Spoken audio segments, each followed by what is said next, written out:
Hello, everyone, and welcome to Walking Through the Bible. Mankind has always been one who can examine a problem and figure out possible solutions. We knew that we couldn't swim the oceans of the sea, but we wanted to explore them anyways. So what did we do? We built boats and ships to do so. We wanted quicker transport on land, so for the longest time, we used animals.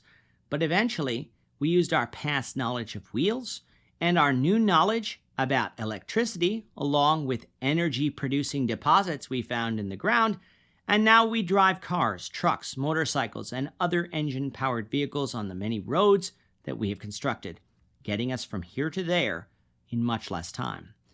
And when it comes to many physical processes, we have the ability to discover and create things that generations before would have said was impossible.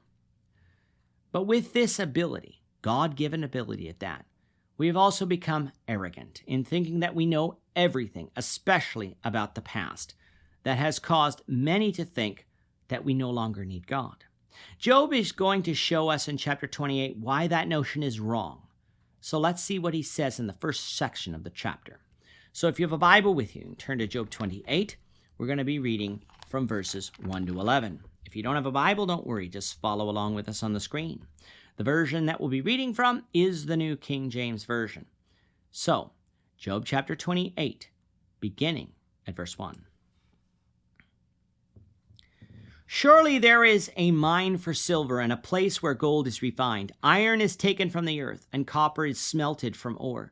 Man puts an end to darkness and searches every recess for ore in the darkness and the shadow of death. He breaks open a shaft away from people. In places forgotten by feet, they hang far away from men. They swing to and fro. And as for the earth, from it becomes bread, but underneath it is turned up as by fire. Its stones are a source of sapphires, and it contains gold dust. That path no bird finds, nor has the falcon's eye ever seen it. The proud lions have not trodden it, nor the fierce lion passed over it. He puts his hand on the flint. He overturns the mountains at the roots. He cuts out channels in the rocks, and his eye sees every precious thing. He dams up the streams from trickling. What is hidden, he brings forth to light. At the end of the last lesson, we said that chapter 27 marked the end of the back and forth between Job and his friends, despite Job continuing his speaking all the way through the end of chapter 31. And the reason why we concluded this is because of what we have here in chapter 28. Something that doesn't quite fit with Job's answer to Bildad at the end of chapter 27. Now, it's not that this chapter is completely out of place, for in the end, it will bear out Job's criticism of his friends in saying that they have wisdom, that they say they have wisdom from God when really they don't. But since it doesn't fit in with Job's specific response to Bildad, and chapters 29 through 31 will serve as Job's overall final arguments, that's why we concluded that chapter 27 is the end of the rounds of speeches. In breaking up the chapter the way we did, though, due to time constraints, we are going to be missing Job's punchline until the next lesson. But the challenge I will present to you is this. Without reading verses 12 to 28, what do you suppose the punchline will be based on verses 1 to 11? And then tomorrow, come back and see if your guess was right.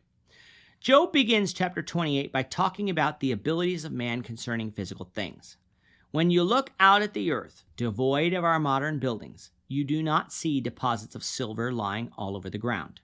And yet discovered silver, we know, is in the ground, just as iron and copper are.